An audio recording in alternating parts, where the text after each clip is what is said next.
Alright, what's up everyone, welcome back to another video. Today we're going to be talking about my signature SBC Cygnus 7-string guitar. Alright then everyone, before we jump into this guitar and talk about the specs, I'm going to talk about my relationship and history with SBC, the guitar brand. So SBC stands for Scatterbrain Concepts, and it's run by Stu. He makes amazing instruments, handmade basses and guitars, and I first got in contact with them and first experienced them through someone at my university called Calvert. He was playing bass in my project, and he got a signature bass made, and I got to play it. I saw it and I was like, oh my god, what is this amazing looking crazy 6-string massive bass. I'll put a picture of it here. Yeah, and he told me about them, told me about the deal, and then mentioned to me that he was going to do a demo video for their instruments, and asked me if I wanted to play a couple of their guitars for a video, try them out, and I did. And we went down and I tried a few of them actually. They were really cool. I had some like changes in mind that I would do personally for me, but he said to me, yeah, have a talk with him, he's looking for artists, he wants to work with people, wants to make cool instruments. And I was like, okay, cool. And so a little bit later on, the Birmingham Guitar Show happened, and we went there and they were displaying their instruments there, and I managed to talk to Stu for the first time in person. I tried out some more guitars, and there was this Cygnus model which was this shape. Apart from it was made from reclaimed woods, and it was a hollow body. It's still electric guitar, but a hollow body, and I really liked the shape of that guitar, and I really liked the possibilities that it opened up to me that could be done with this brand. And so we had a talk back and forth over messages and stuff, and then we decided to make a guitar. And so this is what we came up with. I wanted that same single cut shape, ergonomic design, so I can sit with it like this, smack it off the side, my bad. And so yeah, we came up with this guitar.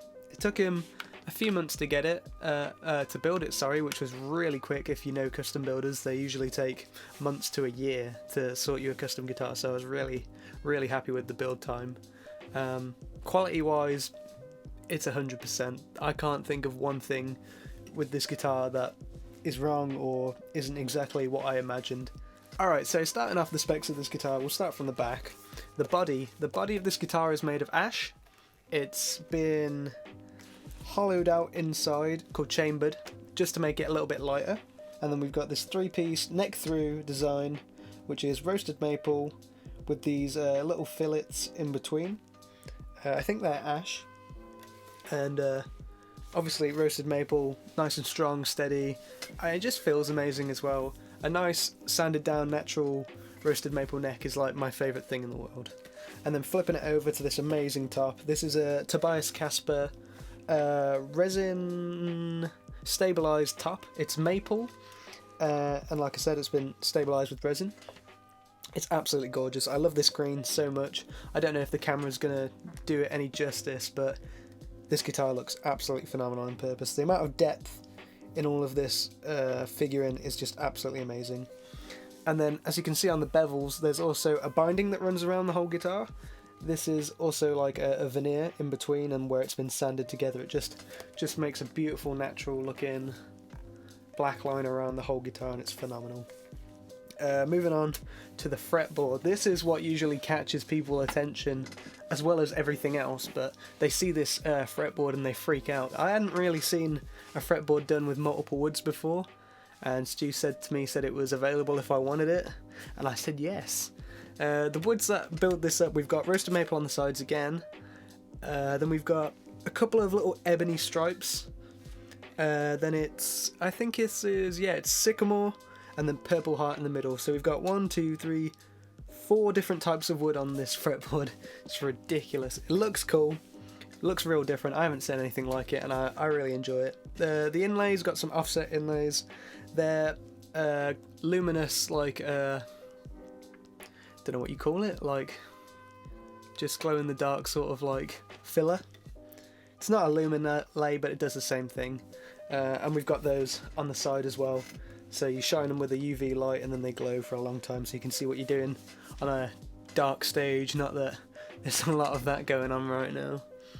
Yeah, and then what else we got going on? We've got ABM bridge and headpieces. Hot take here. I have owned Strandberg guitars, and I think this is better than their bridge.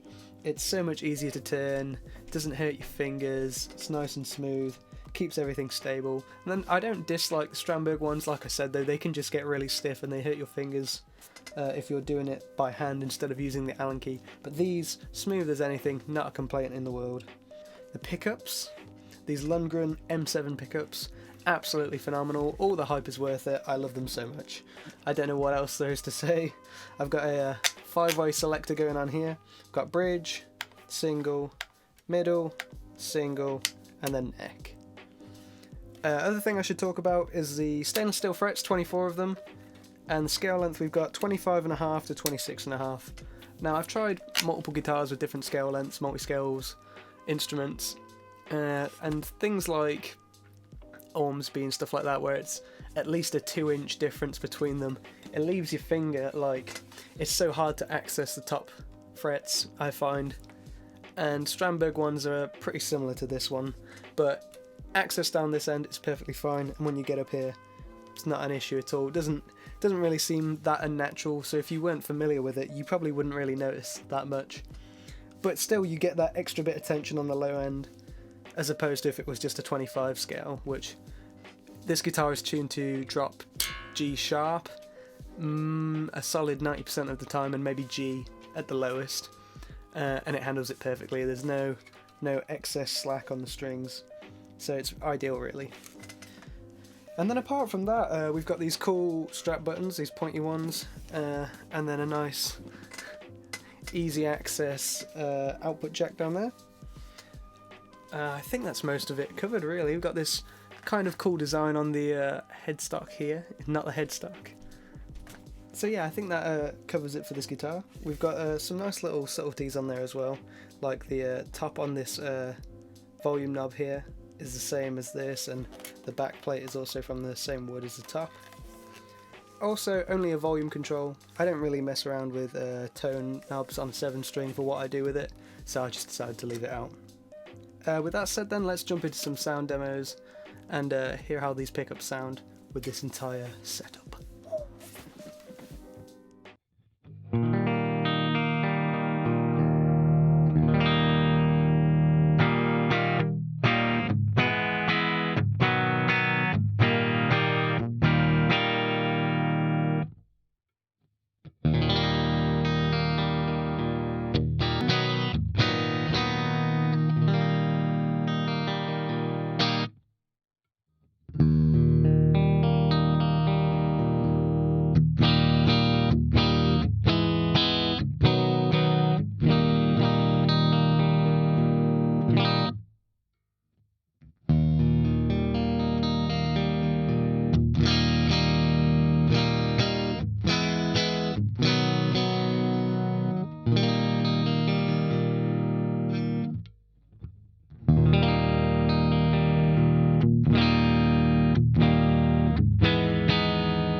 Alright everybody, I think that's going to do it for this video now. I just want to take a second to thank SBC Guitars for making this amazing guitar for me and always supporting me in what I do. They're the best. If you're in the market for a custom guitar or just want to go check them out, head over to their website, sbcguitars.co.uk, and they'll sort you out. You can buy this guitar, by the way, if you'd like. Not this exact one, but you can buy this spec. It's the noob spec, my signature spec. That's cool, right?